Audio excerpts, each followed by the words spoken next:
উনি দখল করতে চায়। আমি শুনছি এই দিন অনেক বিজেপির লিডার আছে, উনি বলেছে এইবার 28 সিট উনি জিতবে। জিতবে না, আমার মনে তো লাগে না যে উনি 28 সিট জিতবে। আপনার কি মনে আছে জিতবে? না না, সত্য কথা বলো, মিথ্যা কথা বলে তো ঝুট বলে কৌয়া কাটে। তো আপনার তো সত্য কথা বলতে হবে। এখানে আমার বুমা আছে, আমার সেকলা সিকলি আছে। আমাদের রাজ্যের মুখ্যমন্ত্রী বলেছে এইবার 28 সিট জিতবে। উনি কি সত্য কথা কইতাছে কি মিথ্যা কথা কইতাছে? না, আমি শুনতে পারি না, ভালো দিয়ে বলো। মিথ্যা কথা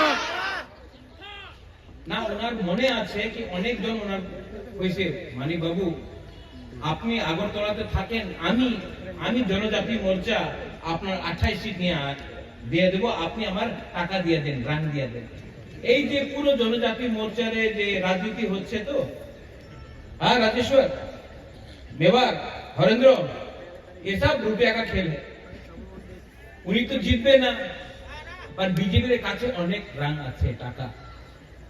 তো যায় আগরতলাতে ওনাদের মালিককে বলে মালিক আমার টাকা রান দিয়া দাও, আমি বীরচন্দ্র কলসি জিতে যাব। আমার রান দিয়া দাও, আমি টাকার জলা, আমি খোয়াই রামচন্দ্র ঘাট, আমি আশ্রম বাড়ি, আমি কঞ্চনপুর, আমি জিতে যাব, আমার টাকা দিয়ে দাও। টিপ্রাসারে টাকা দিলে টিপ্রাসা ওনাদের যে মেয়ে আর ছেলে আছে ওনার ভবিষ্যতে বেচে রিগনাই নিয়ে পাসরা নিয়ে চুয়াক নিয়ে আমাদের বিজেপির ভোট করব আর টিপ্রাসা শেষ হয়ে যাবে। এইভাবে ওনাদের বক্তব্য আছে। আর কেন আছে? কেন কি আমার ভেতরে থানসা নেই, থানসা করুন।